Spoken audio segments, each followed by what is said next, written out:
And I'll love to see how you are performing this week, helping your team perform and helping to herd those ducks. Hi, and welcome to Helping You Perform. I'm your host, Paul Teasdale. Over a career working with high-performing teams from across the globe, including 7 years working with Formula One team McLaren, I've learned a lot about what it takes to drive results. In this weekly podcast series, I'm going to be bringing you tips, tricks, and insights from the world of Formula One that you can apply to your organisation for your high performance. Enjoy. Hi, everybody, and welcome to another episode of Helping You Perform, where I bring my tips, tricks, insights, and stories from the world of F1 and beyond to help you accelerate your own performance. I hope you enjoyed last week's episode number 80, where I talked about the power of connections and maintaining those networks and connections that you've got. So if you haven't had a listen to that episode, I do recommend going back, having a listen to that episode. But this week, I wanted to talk about something completely different. This is an experience that I had that I never thought I was going to say these words, but I've been herding ducks.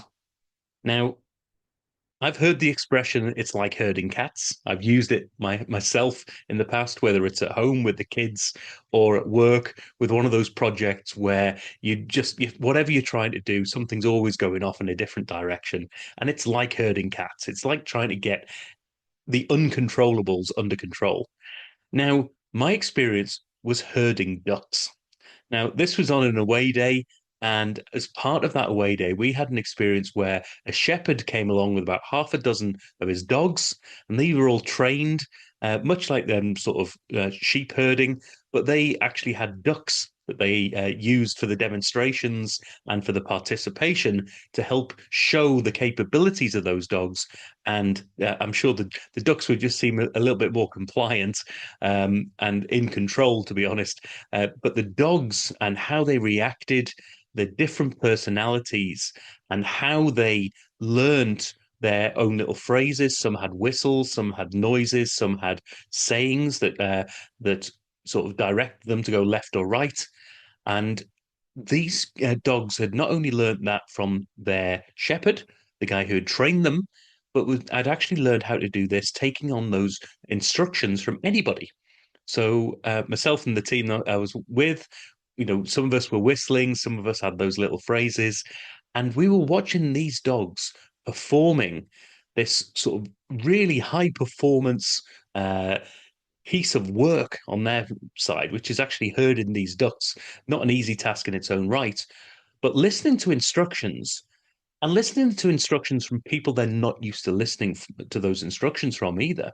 So they're not used to the voice, not used to the tone, but still, because the instructions were so clear to them, they were able to take on those instructions and actually do something with it. I took a lot from this experience. One, it was great fun. It was amazing how much fun we had as a team, just trying to get these dogs to move these geese and ducks, sorry, around this field that we were in.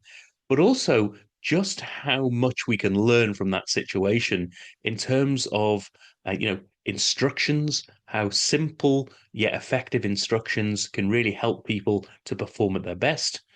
But also, one of the things that I noticed was out of the six dogs that were there, some were really flighty, some were quite needy and were always looking to their trainer for that next level of instruction or for clarity. And some of them were were running all the way around the field and doing all this crazy running around, and some were very controlled in what they did. But ultimately, they all did the same job. And for me, that spoke about, individuals can be high performing while still putting their own flavor on the work that they do. They can learn from each other, they can take those instructions and they can listen to instructions and move on as a team without having it to be completely robotic and exactly the same as somebody else doing the role. So, loads to learn from this really varied and weird experience that I had, but I loved it. And I loved reflecting on that experience of herding ducks. And I'm just wondering this week, the question to you all is, what's your experience? Have you ever had that experience of herding ducks? Have you ever felt like you were herding cats? What have you learned in those situations to help you give instructions, perform at your best, get different people to perform in a different way, using slightly different directions or slightly different approaches to the same task? And just wanted you to reflect on that situation and just share your thoughts, share some of your questions and challenges, and hopefully we'll all have a think about how we can all experience herding duck this week. So, as always, I hope this has been of some value, has sort of got you thinking in a slightly different way this week. If you do want to get in touch, do go to paulteasdale.co.uk, drop me a line, we'll set up some time, we'll have a chat, and I'll love to see how you are performing this week, helping your team perform and helping to herd those ducks. And I'll see you in the next episode. Thank you for listening to this episode of the Helping You Perform podcast. If you found value in this episode, please take a moment to like, share, or review the podcast. You can reach out to me at any time, either through LinkedIn or through my website at www.paulteasdale.co.uk. I look forward to speaking to you in the next episode.